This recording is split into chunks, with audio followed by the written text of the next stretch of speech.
Everyone, greetings from InUni UK. Thank you so much for joining our webinar today. My name is Dagina Weatherill and I'm the Director of Recruitment within InUni UK and Europe Division, a company of global university systems overseeing international students recruitment for a number of our partner universities. Today, we're talking about one of the most important topics for students' journey is compliance. And we will be covering items like personal statements. We will also provide update on recent UKVI announcements and the white paper, and obviously the emphasis on the quality when applying for a UK university and also applying for a UK visa. And we will also be covering the interview process too. So I'm extremely excited to be joined by my colleagues from InUni. So I have Saule, who's InUni Operations and Compliance Manager, and I also have Kasia, who's InUni Associate Director for UK Partnerships and Compliance. Thank you so much for joining us, ladies. And I also have our InUni marketing team in the background, Chinks, who is helping us to run this webinar, as well as Sukanya. Just few housekeeping rules before we start. You're all on mute. If you'd like to ask any questions whatsoever, please feel free to pop them to the Q&A section. So that's Q&A section rather than chat section, and we will take it from there at the very end of the webinar. So I really hope you can all stay with us till the end. The recording will also be shared with you after the webinar, as well as the presentation. Other than that, sit back and enjoy, and I really hope you find this webinar extremely helpful. Everyone is now a little bit concerned about the upcoming changes within the UKVI and the quality assurance processes that universities introduce. So it's a really important webinar to join. I'm grateful that you are able to join us. Thank you so much for your time. Just whilst colleagues are sharing their screens, a quick reminder that we're still accepting applications for September 2025 intake for Canterbury Christchurch University, one of our premium partner universities in beautiful Kent, Garden of England. Most of courses are still open for new applications. So if you haven't submitted your students' applications yet, please do so as soon as possible. Do try to aim to submit a complete package of documents, so that includes passport, that includes SOP. Personal statement is really important. That's a compulsory document now. Please do include a CV, which has to be up to date, educational documents that students have right now, and proof of English if they already have it, or that can be submitted a little bit later as well. It would be good if references are also provided from the start, especially where study gap needs to be justified. That needs to be included within personal statement, CV, and references to support your case. So the sooner you provide your applications, the better, because admissions will be able to make assessment. But if you already have processed your students' applications, do ensure that missing documents are submitted and you booked consultations as well.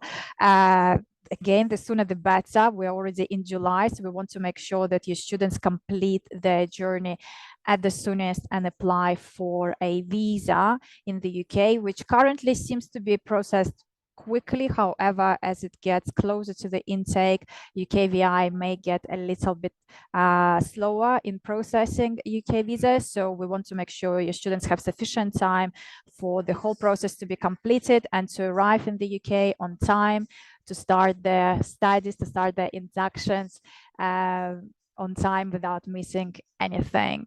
All right, I can see people are still joining, but majority have joined, which is amazing. So the stage is yours. Saule and Kasia, it's over to you. Thank you.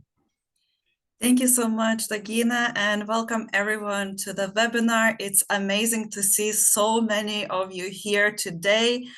I think we all know why we're here today. We need to speak about compliance and everything related to it. It's not going to be news to any of our partners regarding the recent white papers. The discussions of visa refusal threshold being moved from 10% to 5%, the enrollment rate needing to hit 95% instead of 90%, and course completion targeted to be 90%, while currently it's 85%. But however, today we're here to help you understand of how to actually help your students prepare to go through this visa journey, to go through the admissions journey regarding compliance, and to help your students guide in the best way possible. So what we're going to cover in this session is UKVI interviews, what UKVI expects, and how to help your students prepare. We're also going to speak about the common mistakes that lead to visa refusals and how to avoid them. Personal statements, otherwise known as SOPs, do's and don'ts, common rejection reasons, and how to guide quality writing.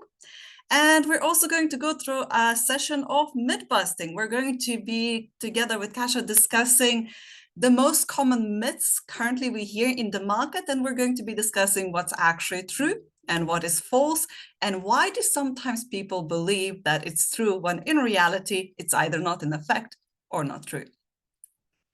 But I would like to start with UKVI interviews first. So what is a UKVI credibility interview? So this interview is a mandatory part of UK student visa process for some applicants. So it's mandatory if the applicant is invited, but the applicant might not always be invited. It's designed to check whether a student is a genuine applicant who intends to study and return. So when and why does it happen? It usually takes place after the visa application is submitted, before decision is made. And it's triggered by certain risk indicators, such as region, study gaps, poor English, vague SOPs, agent patterns, and so on. The list is really, it doesn't end here. It could be triggered by anything. Apologies. UKVI uses this to assess the applicant's motivation, preparedness, and honesty. Now, what does it mean? We'll discuss in later slides. However, now let's talk about what UKVI is actually looking for. Who do they pass? So what type of a student do they believe is perfect student to study in the UK? So UKVI wants to assess if the student is genuine. So not using study as a way to immigrate. Also that the students are well informed, understands the course, university location, etc. I always like to give an example. Imagine you saved a lot of money and you're about to buy a car. You wouldn't just go into the first dealership and buy the first car you see. You would do your research with your investment. The students are investing not only their money, but their time and their future. So it is important that students are well informed and then they research. Students should also be capable, have the language skills and academic abilities to study abroad. Honesty is also very important. No contradictions or red flags. Contradictions can, or lying, perhaps not contradictions, lying can reject the student on the spot. And as well, financially prepared, clear understanding of the funding. How does that look in real life? So what are the essential factors to focus on when preparing for an interview? So when a student prepares on the interview, it's really important to understand that UKVI, they don't have a script. They don't have a set list of questions that they will ask every student. That means I cannot give you a set of questions that your students will be asked. It really will depend on the conversation the student is having. It will depend on the individual circumstances. And even if you sometimes think that two students are identical, have identical circumstances, the questions might be absolutely different again, because UKVI doesn't have a script. I'll speak about a script a bit later, but even though we don't know what the student will be asked, we know the areas the student should be able to hold an in-depth conversation with UKVI officer when and if needed. So they should know the location of the university campus and be able to share some details about it. When we say location, we don't necessarily mean that they need to know the whole line of address and a postcode. That's just the information they learn by heart. When we say location, the students should research a bit about location. So where is it on the map? Where is it in UK? What is this area known for? What is the university campus known for? And anything really that interests the student. Living arrangements. Students should be ready to explain where they will live. For example, in dorms or apartment. They should also know some information about the city where they will be staying. So many times I hear students say that they have no idea about their accommodation yet, and they will research it only after their visa acceptance. Now, while it's understandable from a human perspective, really, a student planning to live abroad for a year shouldn't wait for a visa to at least do the research of what's available in regards of accommodation. Just saying that they're going to stay in private accommodation without knowing what's the price, what's the availability, how far from the campus, shows that the student is not prepared to live abroad. Finances. Students need to understand the cost of tuition and daily life, should also know the rules about working as an international student, and have a clear plan for how they will pay for everything.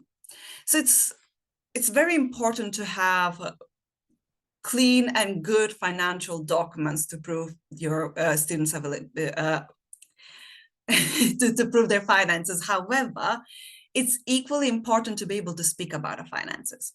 Even if a mother and father is sponsoring a student, which is perfectly acceptable, the students should still know themselves the full price of the tuition fee and the living expenses. They should be prepared to answer questions of how and where is this money coming from, and to speak about finances in depth, even if they're not paying themselves. Details about their course is also really important. They should be prepared to talk about the specific courses they will be studying, as well as the courses they have completed in the past. Personal details. This includes previous work and study experience, along with the plans for the future after they finish the course. And something to remind your students is when we speak about future goals, some of them will have a more detailed future goal. Some of them will have less detail. That might depend on the study level they're taking. Perhaps the undergraduate students will have a weaker future goal, as it's going to be a few years until they graduate, while the master's or PhD students, they might have a stronger future goals or more detailed ones. It's important, however, in this point that the students speak honestly and with research. International travel. So the students may be asked about any previous trips they have taken or their families, so such as previous visa rejections or previous granted visas. Do they need to know exact date and time when the visa was granted? No, but they should be at least able to speak which year did it happen. If there was a previous visa rejection, the students should be able to speak about why they were rejected and how did the circumstances change now. Living in the UK. So this covers topics like whether you're bringing any family members with you and your travel plans, getting to the UK and life in UK in general.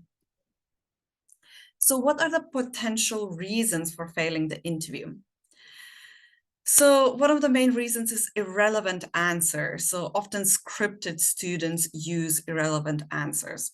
What you see in the square on the top of the screen is a screenshot from a recent visa rejection, where you can see the rejection reason is really scripted students. You were then asked, what topics are included within this course? Before replying, you took a long pause. You then proceeded to say, my course assessment method is a group work, written assignments and presentations and posters, extended master's learning and teaching, and mini written exam. As you have provided an irrelevant answer to the question, this casts doubt on your understanding the simple yet basic question. So what are scripted students? So scripted students are the ones who cannot explain course content beyond general phrases like modules or career growth. Repeat phrases like UK has good education with no detail or personal relevance, fails to link course background, no clear progression from previous study work, and cannot answer follow-up questions, break scripts and panics. sounds identical to other students, and trust me, that happens so many times. So that's a clear sign of training and coaching, and gives answers that don't match documents. We see many students coming with a script. In today's world where ChatGPT and Google is widely available, and perhaps friends and family trying to help them as well with a script, we see this being #1 reason currently for visa rejection. Students believing that there's a specific answer UKVI wants to hear instead of speaking in their own words. When students speak in their own words, even when the answer is weaker, they have a lot higher chance. I know it's hard to believe me, but I really hope you would advise your students not to bring a script, because students really sound robotic. Myself and my team, we do hundreds of interviews a week. The student says few sentences and we know they're scripted right away. How? Because we do so many interviews. And UKVI does even more. There's a reason actors all over the world are paid so much, because it's extremely hard to take words that are not yours and make it sound acted out as if they're yours. We can't expect the students to do that. And that's one of the hundreds of reasons why scripts don't work. They sound robotic and they panic and they're a lot more nervous, because speaking of a text that's not from your heart, but they learned by heart, and also speaking in the words that are not true to them, or speaking of the unique selling points they really don't care about, then they start lacking passion, they start being nervous, and they start being robotic. That's the main reason so many students fail recently. However, there are other reasons as well. Inadequate English below visa standards is being one of them. So these students that are struggle with basic comprehension often ask repetition of simple questions. Now, I want to be very clear here. If a student really didn't hear a question or needs rephrasing once or twice, that's not an issue. But when the student doesn't understand 80–70% of the whole interview, that's when it becomes an issue. They also cannot answer beyond rehearsed phrases, or how we like to say, the English level extremely varies between the answers they prepared to speak for and the ones they didn't. Grammatical errors also play a part. Wrong verb tenses, limited vocabulary, pausing for too long. Again, pausing is not a bad thing. However, if they're pausing for 20 minutes trying to look for notes, that's cheating, and that's when they would get rejected too. And speaking test scores often inflated and do not match actual ability also raise red flags and can cause a visa rejection. Poor course and university research. So students that cannot name course modules or only mentions business topics. It's also the students that went to the website and learned all the modules by heart, the names of them, but have no idea what the modules do and what do they mean. No idea about the university location, confuses cities or thinks it's in London when it's not, gives a full address with postcode and knows nothing else. I see a lot of very even genuine students and the best students sometimes saying like, oh, you know, this university is in Scotland. And we look at it, no, it's in UK. And that's sometimes a mistake people that live really far away do. It. Geography isn't for everyone, but if you're applying to study abroad to university, that's research students should do. Says my agent shows it, or gives vague responses like it's good or affordable. Many times I also hear my mother chose it for me, or my father chose this university for me. While somebody advising the student to choose a course is not a bad thing, after the advice, the student is expected to do a proper research. No awareness of facilities, teaching style, doesn't understand course structure, or repeats general phrases, or otherwise known as generic answers, shows zero personal connection to the course or university. So what are the generic phrases? Let me give you an example. A generic phrase would be the one where you can take a sentence said by a student or even the whole paragraph written by a student, and you could insert any name of the university or any name of another country, and the statement would still be correct. For example, I want to go to UK because people there are very nice. I want to go to Germany because people there are really nice. I want to go to Italy because people there are very nice. If you can say it about many countries, many universities, is generic, and therefore it's not an answer acceptable by UKVI. And scripted and non-genuine students. So we touched upon scripted quite a few times, so quite a few slides, but just to summarize what it means, is the identical phrases like UK education is globally recognized. And again, with the script, it's also very generic. You can again insert any country here. I am passionate about business since childhood. Again, this phrase tells us absolutely nothing and could fit any student. It's also students that freeze or panic when asked questions, give robotic or natural delivery, struggle with follow-up questions. And that's something I mentioned also in the very beginning. UKVI doesn't have a script. So if a students prepare answers to, let's say, 100 questions, and they prepare for 100 questions and learn by heart how to answer the 100 questions, UKVI can ask a question number 105, 225. You cannot prepare for questions when there's no script. And also students that say what they think the interviewer wants to hear, not what's actually true. But with that, I'm going to pass it to my colleague Kasia, who's going to speak about another very important part in the student journey. Kasia, over to you. Thank you, Saula. And as we rightly said here, not just a document, the power of a genuine SOP. And we can move on to the next slide, but the fact that the student needs to submit a statement of purpose is a story as old as time, right? Every single partner that's on this call today, and thank you for so many of you joining. I can see we have many of you here today. It's a very, very important part of the university application. And I understand and see from the student SOPs that we get submitted that sometimes it gets overlooked, meaning there are many other parts of the application that the student needs to meet.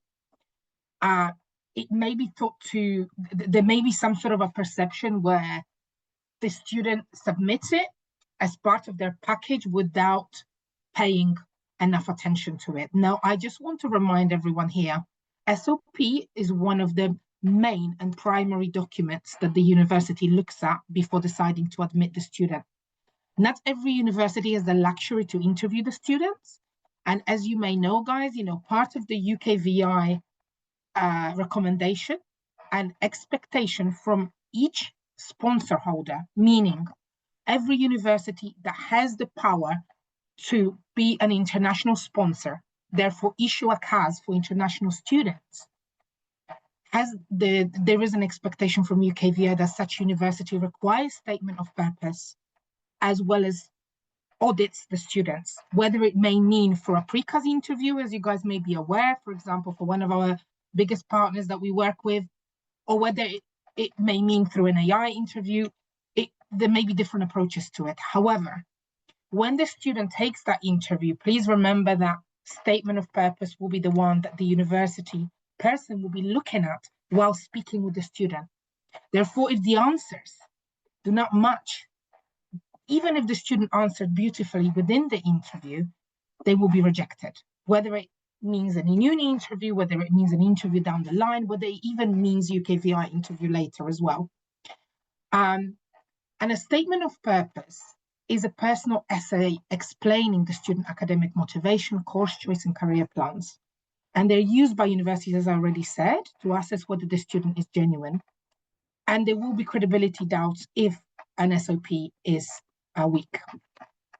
If we can move on to the next slide, please. So what are the statement of purpose do's? As in, what do we consider as a green tick? Clear purpose is number one. So why would the student want to study this course in the UK specific university? I think Saula gave a really good example earlier. It cannot be vague, that can be applied to anything. Meaning, I want to study because I like the facilities. facilities such as library, for example, and I want to study in the university because of the library or facilities that they offer, does everybody else or every other university in the UK offer library? The answer is yes. Therefore, that is what will be considered vague, either by UKVI or the university themselves. So you need to make it, the personal statement needs to be more personal. What are my own experience? What are your own experiences, interests, and goals, and avoiding generic statements? You know, I have seen SOPs that passed the mark where students actually decided to share a little bit of their personal story or their personal experience that then affected or impacted them to apply for this particular program. I.e., if they study medicine, you know, a personal situation or a personal experience that they had within their family then impacted them and really inspired them to apply for this particular program, but also understanding and explaining as to how this program will really benefit them later on, right? So including the course details, so specific modules, structures, skills, it's the basics that are required, are the basics that are required.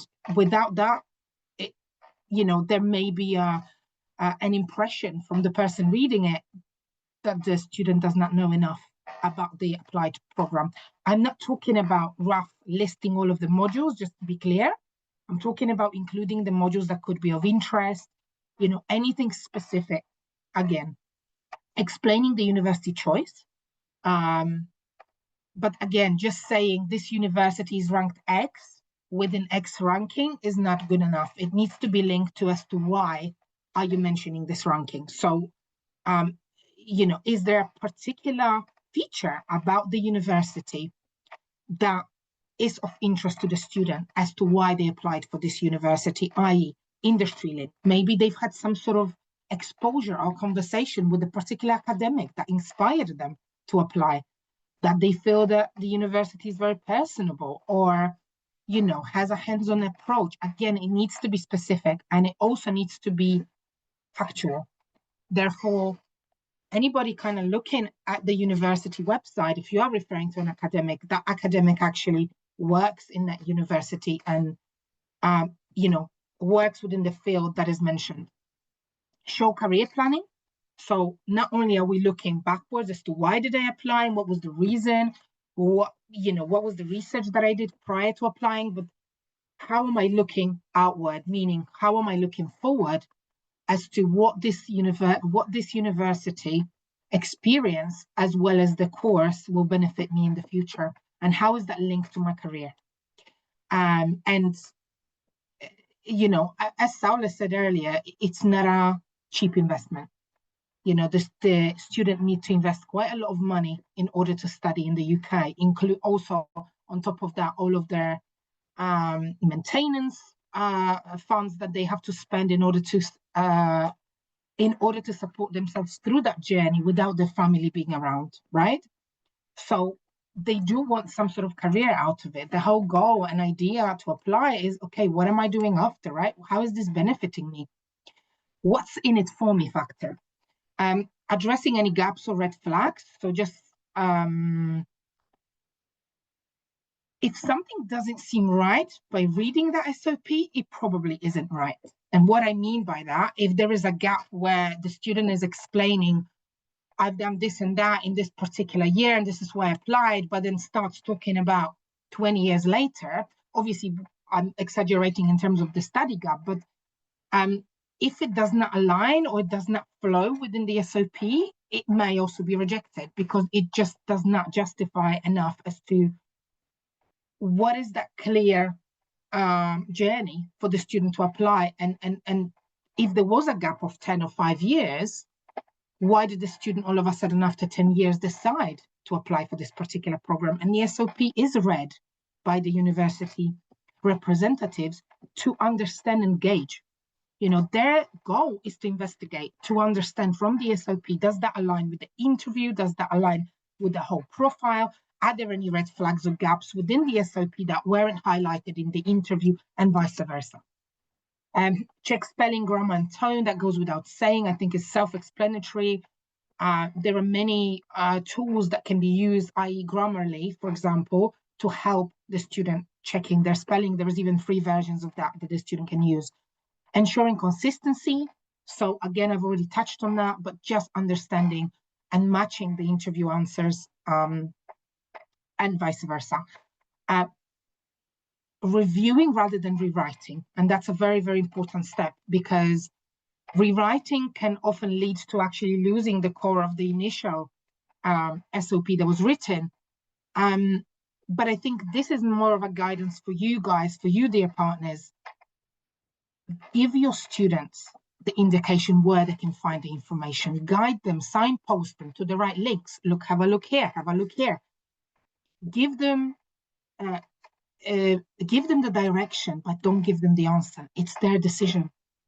And the whole idea and what the UKVI are looking for, and their idea is to investigate and to understand, has someone written it for them? So the questions that they are going to be asking is to really understand if the student is genuine. As you know, with the UKVI, GSR rule is the biggest reason as to why students are rejected these days, which stands for genuine student role. And SOP could be contributing for a student being rejected because of GSR rule, whether it be by the university, as I said, or the or UKVI representatives. So if we move on to the next slide, please.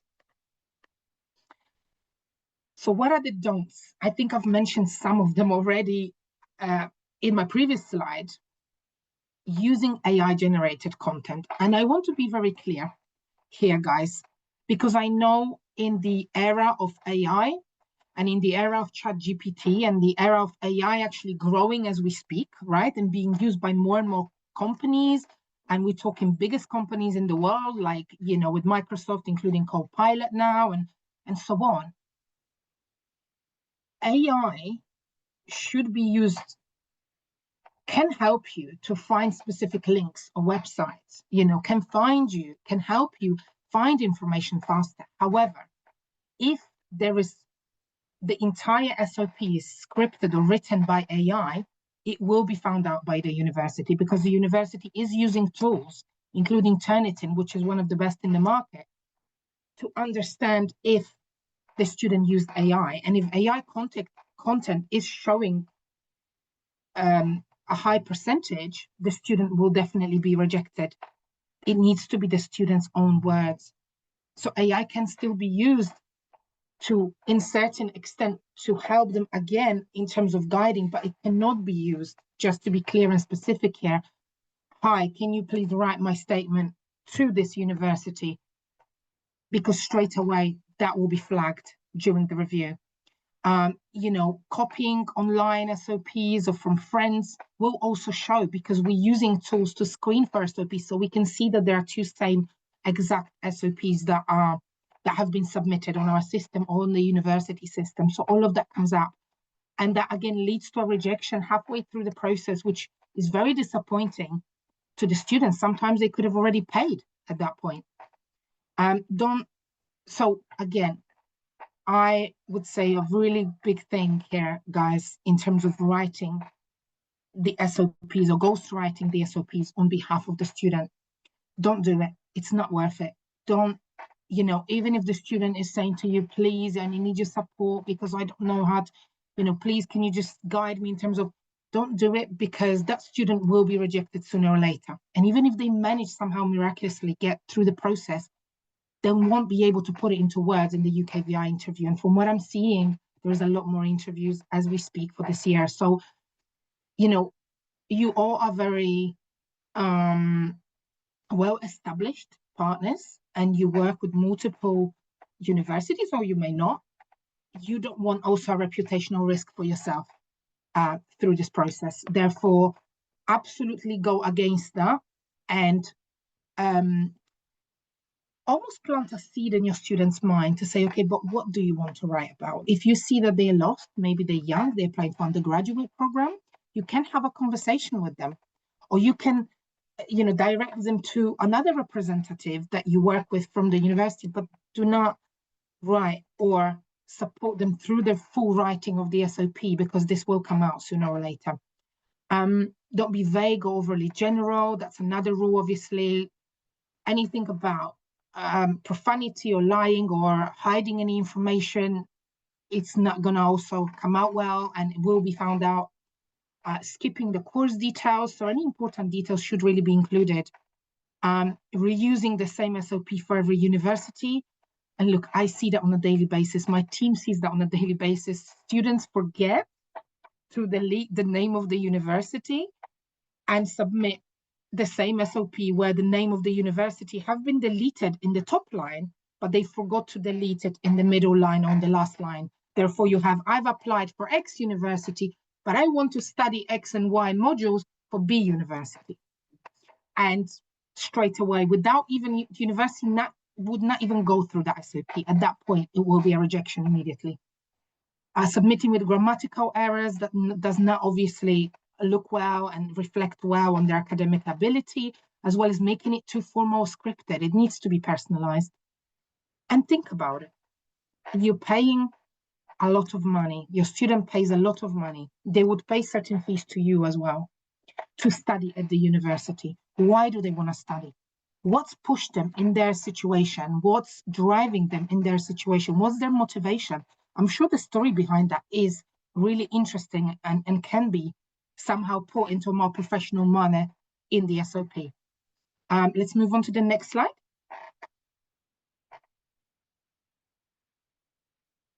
So I think I've covered all of that, but I'm just going to read through this just as a summary. How can you help your student? So definitely ghostwriting, that's out of the picture. And what we're seeing in the recent patterns, especially in the last 2-3 years, there is just, students are not able to get through with that anymore. Like, it does not work whatsoever. Providing a clear template or guiding them to the links that will provide them a clear template or structure.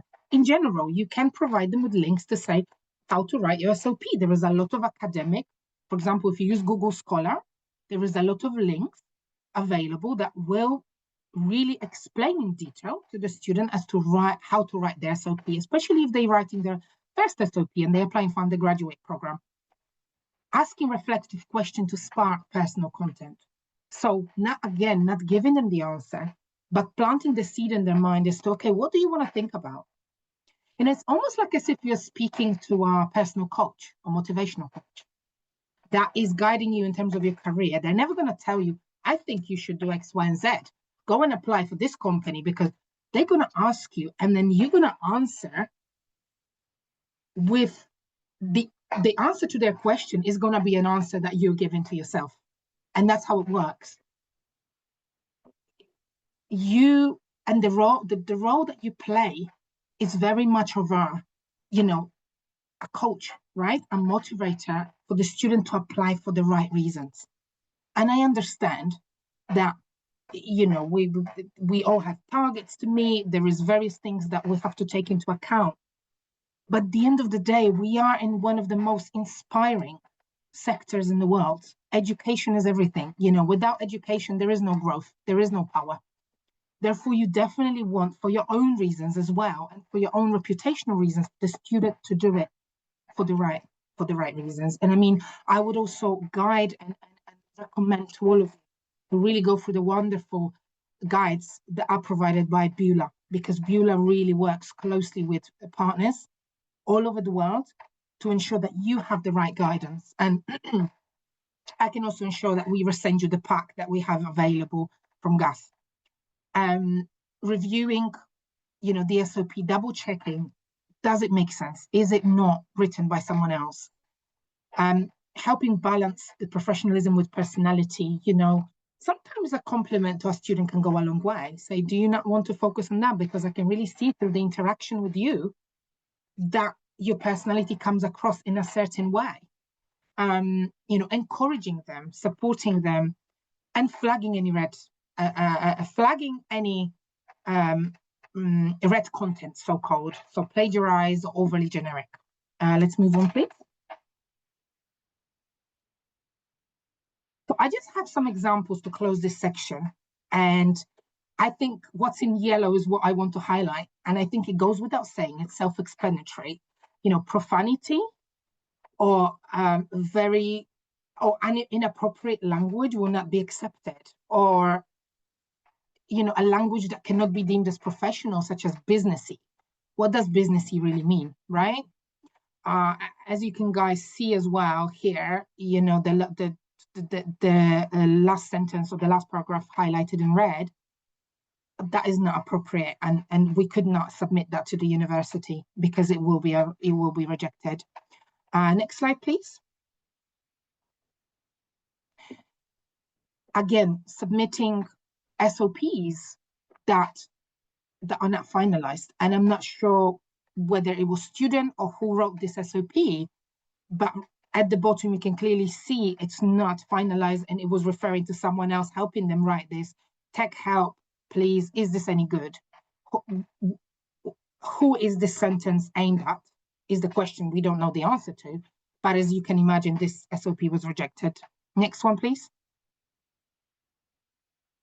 Now, at first glance, and I apologize if this is very small to read, you're probably thinking, has she just copied the same SOP and pasted it next to each other? I haven't.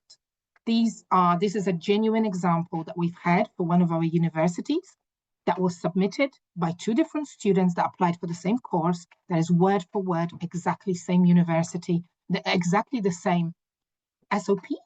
They even mentioned the same university because they clearly have come from the same university in the past, and there is not a single sentence here that is different. Therefore, that would also mean that this SOP was rejected. There are more and more examples, but obviously we will run out of time for me to show you everything. So I will hand over to Saula. I think that's my last slide, right? Right, apologies for the pause. I was just unmuting myself. Thank you very much, Kasia. This was really informative, and I really hope that this will help you understand how the students should prepare for both the interview and SOP. I'm also really glad to see the questions coming in the Q&A section, and just a reminder that you can leave your questions there. So far, the questions have been brilliant, and we will be answering them at the end of the session. But for now, we wanted to cover Mythbusters. So what are the UKVI interviews and SOP pitfalls? What do we hear in the market that is actually not always correct? Starting with one of the most common thing that I hear, at least, my students won't be interviewed. Others from the same region were not. Kasia, do you hear this a lot as well? Absolutely. Probably every week. I hear it in conversations, in webinars, in conferences, and we're talking about more face-to-face sort of conversations often, right? And the truth is, there is no pattern here, guys. The interviews, as you can see here on the screen, are triggered by the risk profiles, and it won't be location, it won't be a specific school they're coming from. If we think, oh, from this university, they won't be interviewed because others weren't, well, you may be surprised, because this student that comes across risky or comes across where they have red flags, UKVI will not stop themselves from pulling them up for an interview or interviewing them in depth, which we are seeing this year for sure. I don't know, Saula, if you want to add anything to that. So it's just clear that we all need to prepare, all the students need to prepare, because in the end, we don't really know who's going to be interviewed. And just because somebody else's friend from the same city was not interviewed applying to the same course, it doesn't mean that the other person will not. Another thing that we constantly hear in the market is safer to give students perfect answers to memorize. Now, we went through this a lot in the presentation, but this is the worst thing you can advise each other, your network, or your students, because the truth is, our coaching leads to scripted responses, which UKVI can easily spot, really easily. And you need to train students to understand, not to memorize. You can still help them. You can help them understand. You can help them with ideas of what they could talk about. You could help them with ideas where to do their research, but not script. Anything to add, Kasia? Yes, I'm sure that many of you, if not all of you, with how the market works, right? Looking at majority of the global structure at the moment of international recruitment, you may be working with sub-agents. Make sure that your sub-agents are not doing that, because that would be hindering your ability to then bring through credible students. And it is very important, as I said previously, for your own reputation to not do that, because you want to be expanding your boundaries in terms of making sure that you've got future opportunities to work with different opportunities or different partners, and universities do look out for that. Beulah is definitely looking out for that. I am really part of various forums at the moment, and I can really see that they are looking out for patterns. And universities only really want to work with credible partners that work with credible sub-agents as well. And they are aware that, partners may be working with sub-agents as well. However, they're only looking really for credible routes. And I'm not sure if you guys are aware as well that, now it is expected for CAS to have the name of the agent also mentioned. And universities are now requiring for their system, or for their, as they call it, SIT system, to include that information. So, if there are any specific patterns that not credible students or overly scripted students are coming through from a particular partner, it may lead to further issues as well. Let's move on. Great, thank you, Kasia. Now we go to the myth number 3. The more they say what UKVI wants to hear, the better. Kasia, would you like to comment on this one? The question is, what does UKVI want to hear? Does anyone have this answer? Because I don't know. Neither do I. The only answer I have to this is, what do I want to say? If I was a student, why do I want to go to this program? Why would I go through a route of trying to find somebody else's words, somebody else's answers, preparing a script, trying to learn as an actor, as Saula rightly said earlier, rather than just actually looking within myself, which can be a very self-reflective process and actually teach me something along the way as to why I want to do this. How is this going to benefit me? If your students are taking money from their parents, I'm sure there is a high expectation from the family as well that something's going to come out of it at the end, right? So, I think there is enough reasons I already mentioned, but there are more reasons. The truth is, UKVI wants to see authentic, confident answers from the student, and the script affects the confidence. Therefore, they will be able to pick up straight away. And I do want to say as well, guys, the training that is given to UKVI is as of similar to what's, for example, given to police officers and various others. They are taught how to investigate, and they understand. And some of them have been doing this for years. Therefore, it takes them about 5 seconds to tell whether somebody's scripted. It's not going to take a lot. Giving textbook replies without understanding often, or I would say most of the time, backfires. Very true. And now it's fine for agents to write the SOPs for the students, or partners to write the SOPs for the students, because students can't express themselves well. To this, I would say they can. We speak with students daily, hundreds of students a week, and they really can express themselves if they're given a chance. The truth is, UKVI and institutions, such as our partner universities, they expect the SOP to be written by the student. Overwritten or agent-written SOPs often trigger credibility concerns. Kasia, would you agree? Absolutely, I would agree. And you need to think of phrases such as real, personable, can be related to. If you're reading something that's written in a very dry manner, has been submitted for 10 different students, it's not going to feel real, or is not going to get the person who's reading it is not going to be able to relate to it.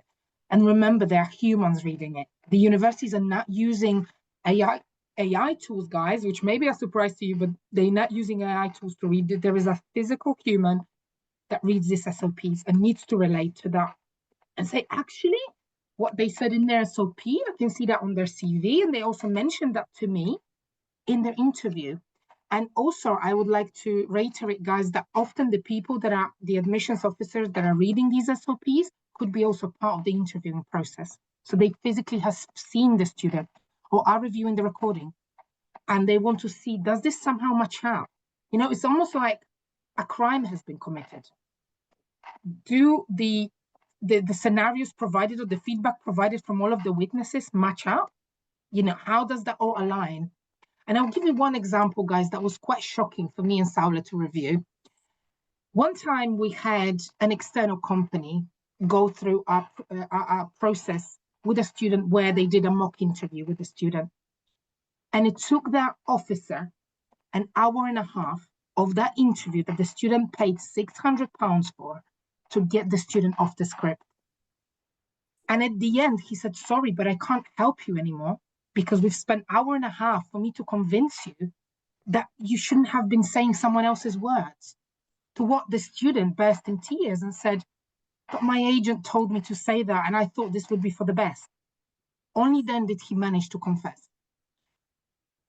And there was no further feedback or help because obviously the session had ended and they've overrun massively. So this is a genuine example that I'm giving you that I was part of, and I've reviewed that recording with Saula.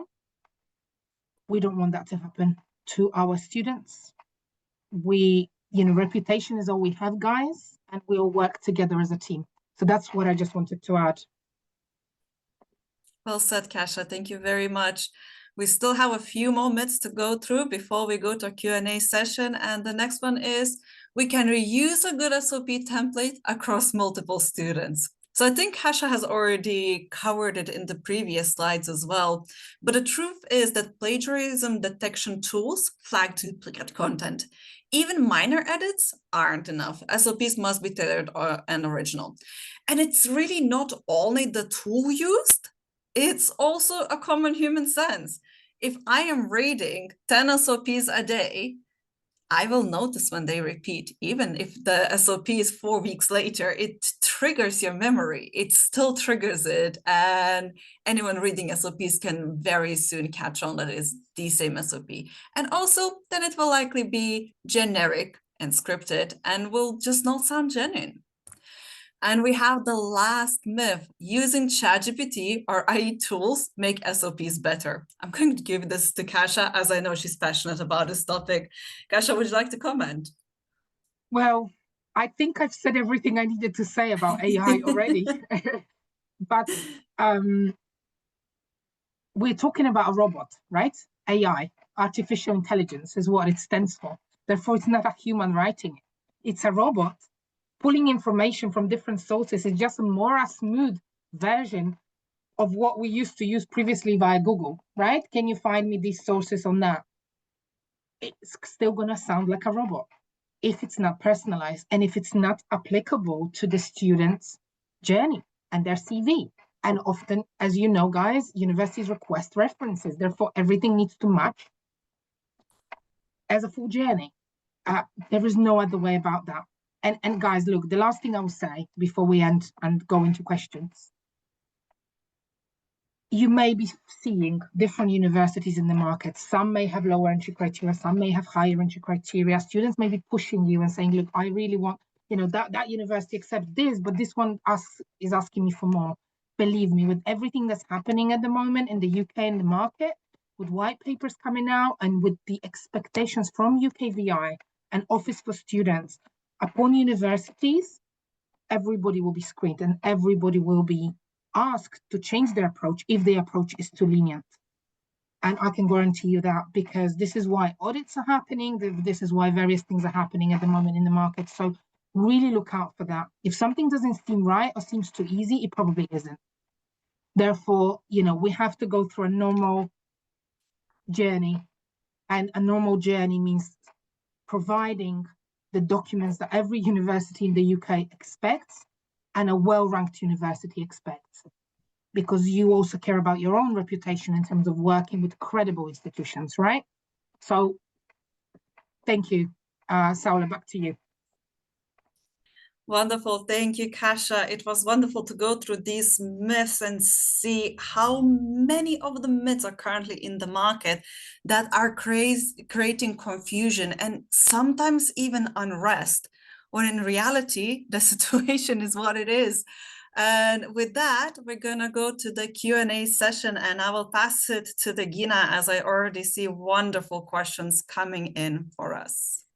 Brilliant. Thank you so much, ladies. Really, really useful information. And I'm sure our attendees found it quite insightful and helpful when preparing their students' applications and guiding them on their documents and personal statements specifically.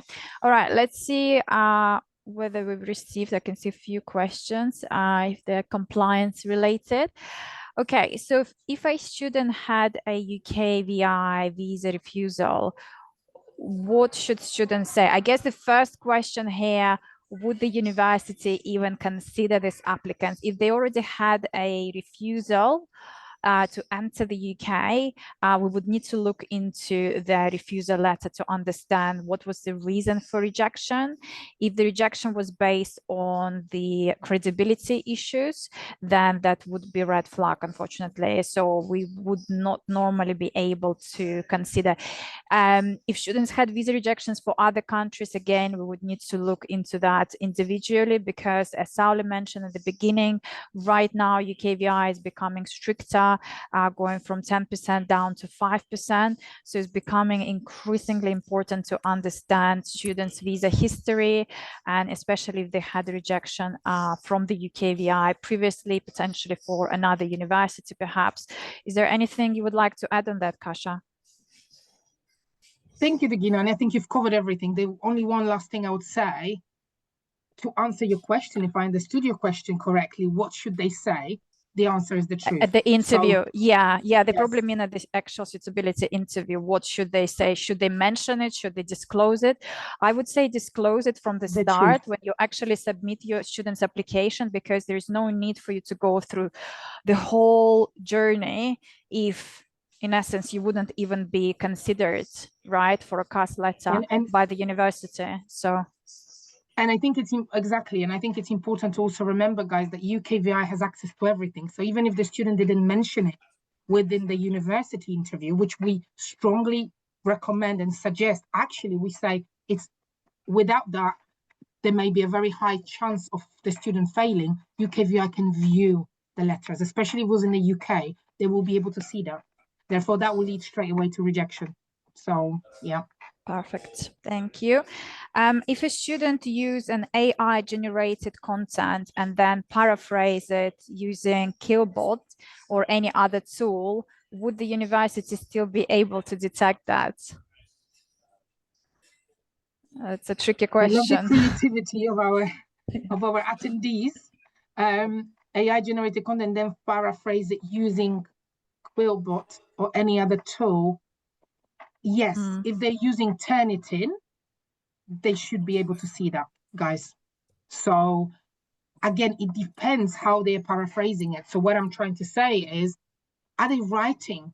So for example, are they using AI to just help them maybe find specific links, but the reasons that they're using is still specific to them, and they are using and they're writing it themselves? If they're copying it, even if they're doing it through a route that you mentioned, it will be most likely spotted. Yep. All right, good to know. Thank you, Kasia. SOP should be more natural and self-generated to avoid the rejection chances. Also, would it be useful to contact international students of the university to be more specific and confident? I'm not entirely sure, and I follow the question, but Sauli, I think you wanted to take that question, right? Yeah, thank you very much, Dagina. So I just wanted to also highlight that I really like this question, because it already shows that a person attending this session really got the message. Being genuine and authentic is what will get students to the finish line. And this idea also to perhaps contact students already studying in the university you want to study is a great idea. Is it the only idea out there how to do research?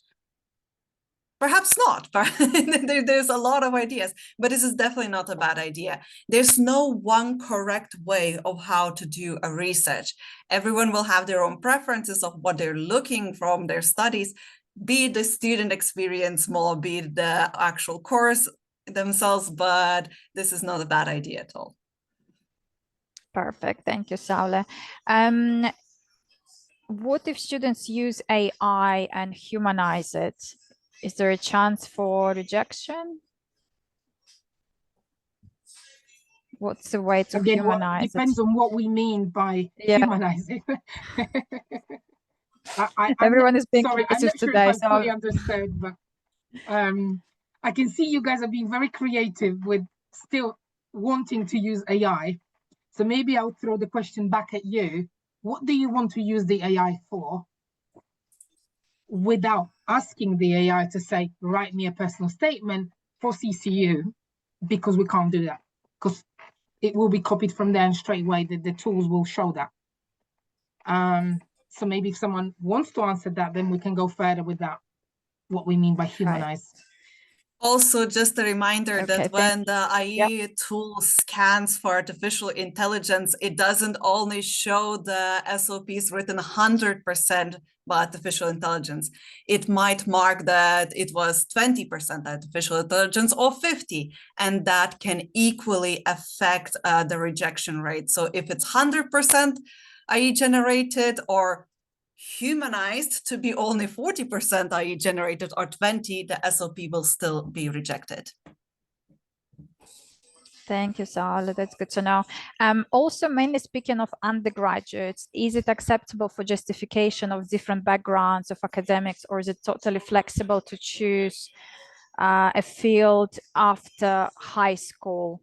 I think it depends on the program you're applying for. So some programs may have specific requirement, like GCSEs equivalent in math. For instance, some programs might be a little bit more flexible and don't have those caveats and those prerequisites. So you would need to double check. It depends on the course you're applying for. But there are programs which are more flexible, where you don't necessarily have to have math or specific high school background. So just double check with our team on the ground. They would be able to advise in case if you can't find this information on CCU website, if you're referring to CCU. Okay, what topics should include during submitting SOP? Is it different SOP submitted to university and UKVI? I'm not sure. Do students need to submit SOP to the UKVI when they apply for visas? I don't believe they do, but sometimes they do submit it. So if they ask for a full file, I have seen students where they submit that as a supporting document. Right. Which would be the same as what they submitted to the university, right? Yes, absolutely needs to be the same, because nothing would have changed, right? So what would we suggest for students to include within their SOP? So apart from the obviously elaborating on why they chose this university, why they chose a specific program, their future plans, how this will help their career, is there anything else they need to elaborate on within the SOP? I think that, you mentioned everything that is required. So literally, these are the main reasons that the university wants to see. Why this course? Why our university? How is that going to help your future plans? Is there a connection in between the two? Is there anything else that you want to mention in terms of your past background that makes you a strong applicant? Because remember, this is a sales exercise. In a way, you are kind of trying to show your chances or to prove your chances to the university. I'm a strong applicant. Please consider me because of X, Y, and Z, right?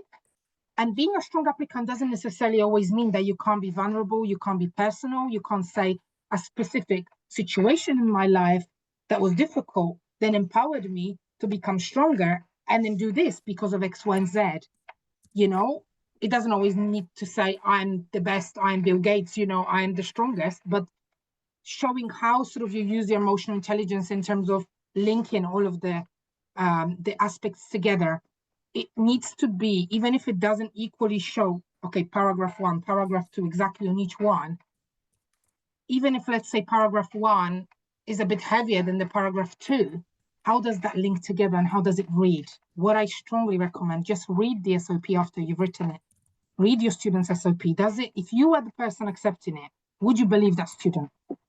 So I think that's the thing that I can say. What I would also say, maybe we can post some links in terms of the general SOP advice that are available online from credible websites, and we can provide that to all of our attendees afterwards. Yeah, that would be really helpful. Thank you very much, Kasia. And also just to reiterate, in case if you do or your students do have a study gap, it's really important to justify it not only within your CV, of course, as always, CVs have to be up to date, but also you need to mention within your SOP what you've been doing. Perhaps if you've been preparing for IELTS, just also highlight that, or maybe you were doing some part-time work or anything else. So that just will strengthen your case, and just please ensure it's obviously a very unique to you, as it's been covered within this session. All right, very useful and informative session. Thank you. We will do our best to ensure SOPs are submitted for all students as quality, especially important to UKVI this intake. Thank you so much. We really appreciate your collaboration on that. As students' profiles are screened by experts, is it by authority or professors? How long does it take to reach a decision? I guess it depends what you're referring to here. So if you're referring to SOPs, that is normally screened by the admissions team.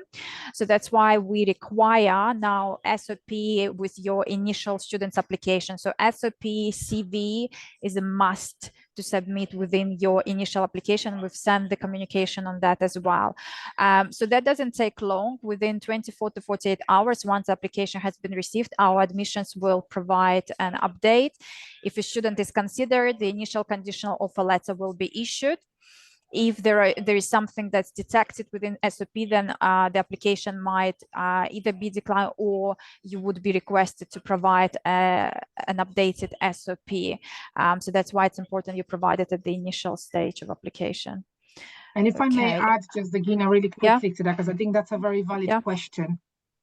Depending on the university they're applying to, if there ever came a situation that the student has to take an academic interview, and I'm obviously talking about all of our partners we work with, yes, the professor would pull up the SOP and look at the SOP in that academic interview. So to add, Gina, to what you said, it will be normally admissions officers reading that.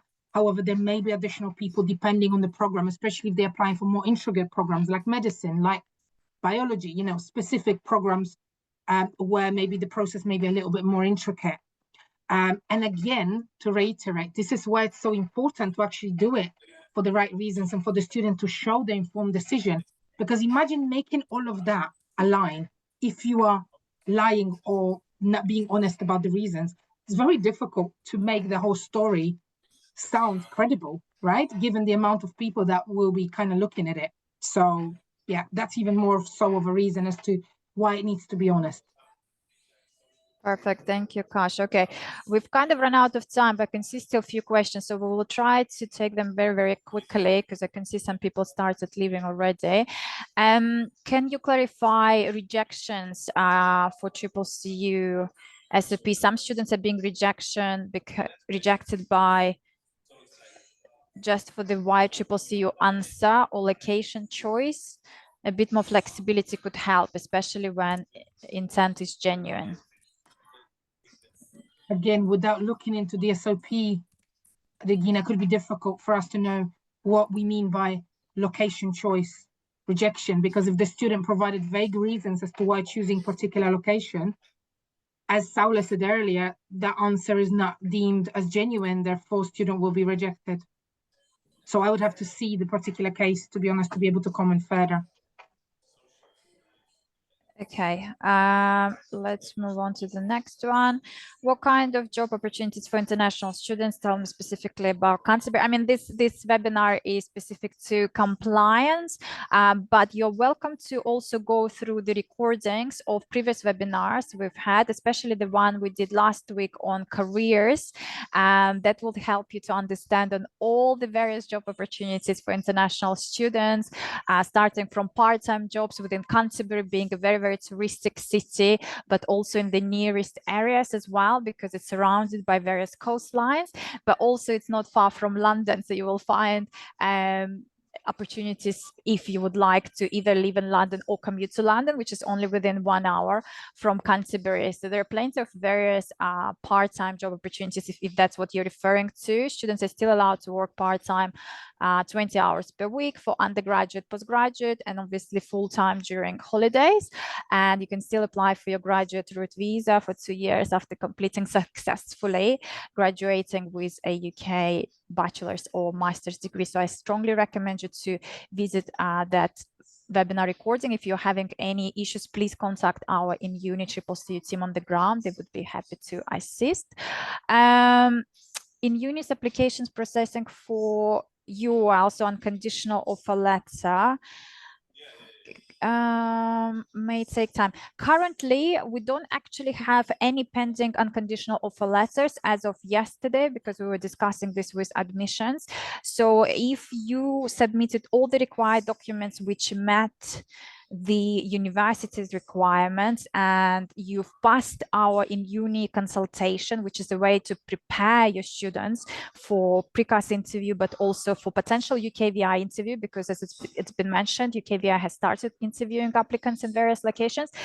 Normally the university issues unconditional offer letters within 48 hours up to 5 working days. Again, depends how intricate the case is. As Kasia mentioned, some may require a little bit more time, some can be straightforward. So we are currently in line with that timeline. And also from InUni side, once you've submitted your initial application, the offer letter is issued within 48 hours. So conditional offer letter. It's just really important that you submit your missing documents and arrange consultation as soon as you receive your conditional offer letter. Please ensure your students are, of course, prepared for consultation. If you need any support, the team on the ground is happy to help you. We're here to support you in any way we can. Okay, can you give these points explanation, motivation, arrangement? Sure, took insights, experience from the seniors and experts in the field that I am choosing. I guess it depends on which program your students are applying for. If they applying for postgraduate, perhaps, and they have some experience, then of course they can provide the knowledge they received from their seniors or experts. If they're applying for undergraduate, perhaps sharing their academic experience or the references from academics may help, if that answers your question. But the main thing here is you need to justify why you're applying for this course, why you're applying for this university, how this choice is going to support your future career aspirations, and it needs to be unique to yourself. Okay, so could you recommend some trustworthy sources? So as Kasia mentioned, we will include some helpful links when we send out follow-up emails. So you can use that to identify your students, SOPs, whether they used AI or any other tools, just to avoid rejections later on. Please tell us symbols. Please tell us if symbols or special characters are allowed in the SOP or not, like hashtags. I don't think there is a need for special symbols within SOP. So apart from just regular dots and commas, there is nothing else really to include. Or is there anything I'm missing here? Kasia, Saule, because hashtags are normally, at least from what I know, is for social media, isn't it? You wouldn't really include hashtags within SOPs. I think the reason you shouldn't use them and the reason why SOPs are rejected when special symbols are used is when SOP is copied, or even one sentence is copied from another resource, the system can trigger it, and then the system makes it into symbols as a detection. So it can look as rejection due to symbols, but it's many times linked to it being a hyperlink to something copied by accident. a text copied wrongly, or even an artificial intelligence tool or Grammarly used wrongly. And that's when usually the SOP would be rejected due to special characters. Usually when writing a regular text or SOP yourself, you wouldn't use the characters. Oh, that's really good to know. You always learn something new. Thank you, Saula. Perfect. Okay, so how about the current immigration changes? So I understand there's obviously lots of conversations about UK white paper, but my understanding is not everything that's being discussed will be implemented very soon, shall we say. It hasn't been confirmed. There are still discussions. There are certain things that are implemented, but for September 2025 intake, if we're talking about the nearest intake, which changes are being implemented? Because the question here also, sorry, I've missed that. Will that affect students, especially for post-study work visa, so graduate route visa, and indefinite leave to remain? So that is not changed yet, right, Saule? So this graduate route is still 2 years for September intake applicants, right? That's correct. However, UKVI is usually consistent with what they're announcing, so that might change. While they could give us a grace period and heads up of when it will be implemented, just a reminder that they don't have to do it. So it might go either way. Kasia, would you like to add anything here? No, I think you covered that perfectly. Again, whatever they said in the past, they did it. So I couldn't tell you guys because obviously I'm not UKVI. The only thing I can say is that the changes that they've detailed within the white papers, they're very specific. So therefore, they are looking at a specific action plan. And if it doesn't happen this September, it may happen early next year. I'm not sure. Obviously, I couldn't confirm anything here. Now, please bear in mind, in light of what Saula said earlier, they are already, and what you said, Dagina, as well, you know, they are already taking a stricter approach. We can see more students being interviewed. So we really have to pay attention to that. Whether it means a preparation for the changes, whether it means stricter filtering, I'm not sure. But please bear in mind that that affects the whole of UK, right? So obviously we need to make sure we adapt this approach. All right, thank you. I think there's an interesting question, sorry, Dagina, here that I think may help other people. What kind of questions should we ask to a student during mock sessions that leads them to perform better in official interview? I mean to say, is there any kind of format question according, that will help us prepare the candidates better? And that's a really good question. I would say you always ask open-ended questions. Obviously, the questions will often depend on the student, what they're studying, what they're applying for. But in terms of the generic questions, I can suggest ask open-ended. So don't allow them to shut down in a way where they just have to yes and no, yes and no. You want to gauge more from them. So for example, apart from the usual typical questions you would be asking, okay, tell me, why did you apply for this program? You're kind of testing and understanding, why did you apply? Was it an influence from anyone from your family? Was it your own decision? Tell me more about why UK. You can then dig a little bit deeper with the follow-up questions, is if whatever they're saying doesn't align, and you can really have that open and honest conversation with them. If you see that they've memorized everything or they're super nervous, I would say rather than trying to end that session there and then, do a twofold approach to say, okay, well, have a look at these links that I've given you about the university. Have a look at these websites, Canterbury website. I would specifically suggest that you go into the program page as an example. And then let's have this conversation in 1 or 2 days. And you really then, you basically let them know inevitably that they're expected to know this themselves. So this is not something that you as a partner or an agent will do for them. Yes, you're there to guide them through the process, but you are not giving them the reasons as to why they applied. It's their own reasons and they're paying money for it. Because if anything goes wrong, they'll blame you, as you know, right? Therefore, we have to be very careful also here. I don't know, Saul, if you would want to add anything here in terms of the prompting questions that we may want to ask. So I think it's, as Kasia mentioned, it's less about the questions, more about having a natural conversation and helping your students be comfortable by practicing the normal conversation. We have a lot of transcripts from how UKVI interviews look like, and there's the main criteria. They're holding a conversation with a student. So it's not necessarily just one question, but after the question, there's an answer and then a follow-up question. So remember to also ask follow-up questions and hold a conversation rather focusing on a specific question. Perfect, thank you. I can see lots of questions actually the same, which we've already covered, but just a few that kind of I've noticed which we haven't yet. So can students have a second chance for the precast interview at CCCU? And that's actually a very good question. Currently, it's only one attempt allowed, and that is why we are conducting consultations by InUni. So don't look at it as a dual interview process. It's 2 interviews. It's actually a help. It's support for you guys to prepare your students for precast interview. Because when it comes to consultation, yes, you can have another chance, because we understand the students might be a little bit nervous first time around. Maybe they need to do a little bit more research.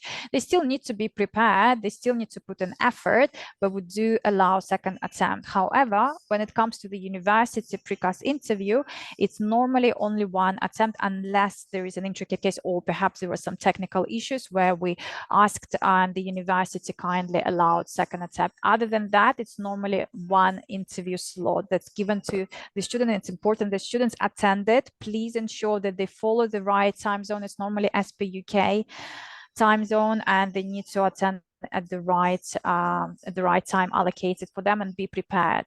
And please ensure that you have prepared your students for consultations. Like I said, the team is also arranging webinar sessions in groups to prepare your students for those consultations, to perhaps have like mock sessions, but that's important to attend, because not only it will help you to prepare for precast interview, but also potential UKVI interview, which may happen. Okay, I can see questions about deadlines as well. So we will be sending an announcement on deadlines soon, but in essence, you will need to submit your students' applications as soon as possible this month. Ideally, in the first half of this month. We're already in 10th of July. So if you haven't submitted your students' applications yet, please do so as soon as possible. I can't stress it enough. We want to make sure that we progress your students' applications to the next stage as early as possible to avoid any further details. You've booked your consultation, you've had your missing documents submitted, and we are able to refer your case for the unconditional offer letter. And once that's issued, ensure that you've obviously arranged your precast interview, paid your deposit, because we want to make sure that payment is allocated. And it does take sometimes time, because sometimes students use third parties or don't engage with the payment tile, which they should really do. Again, to reiterate, please encourage your students to do so when they do arrange payments, and obviously book interview, precast interview at the soonest, so that once that's all cleared, we can then progress to the CAS stage. CAS is already being issued, and like I mentioned earlier, UKVI visas, UK visas are being issued within a few days currently. However, UKVI may decide to take a little bit time as it becomes busier.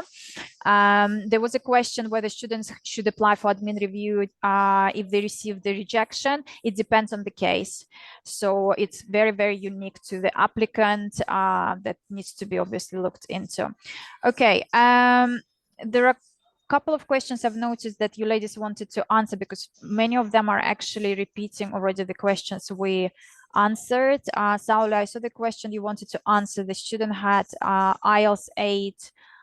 Does it mean they have high chances of, I think, securing a visa? I mean, that's obviously a great advantage that students have a good level of English, but again, they need to be still unique when it comes to SOPs, passing precast interviews, and obviously potentially passing UKVI interview. One of the questions that you definitely need to be prepared to answer is the program structure. So do a lot of research, go on the university website, understand exactly the modules that you will be studying as a student, or if you're an agent, obviously do guide your students accordingly. And also you need to be able to talk freely about various topics, so not just you know, be on script as to why this university or why, you know, this specific course or the career options, but also elaborate on the area, what sort of activities there are to do, you know, what sort of accommodation you're going for, and things like that. Are there any other questions you would like to take before we conclude? Because we literally have 2 minutes. Saule, Kasia? No, Just I would just like to say, go ahead, Saule. Go ahead first. I just wanted to say that I was typing a lot of answers for a lot of questions regarding SOPs, and my answer mostly repeated to each and every question. Your SOP will work if you write in your own words. It doesn't matter the source, be it artificial intelligence or the website or another website or your friend.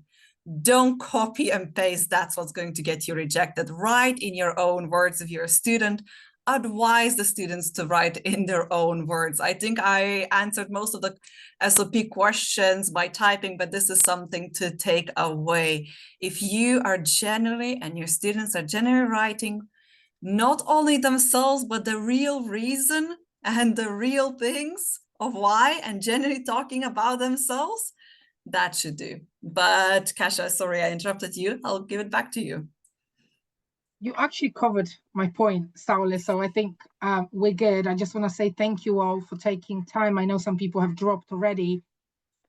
As I wrote in the chat, guys, every step that you take in order to get the student to make informed decisions, because it's something that Beulah really heavily touches upon. And even ISEF, you know, where you register to be an ISEF agent or partner, that's what they screen for. That's what they look for when they accept you as a partner, as part of their portfolio.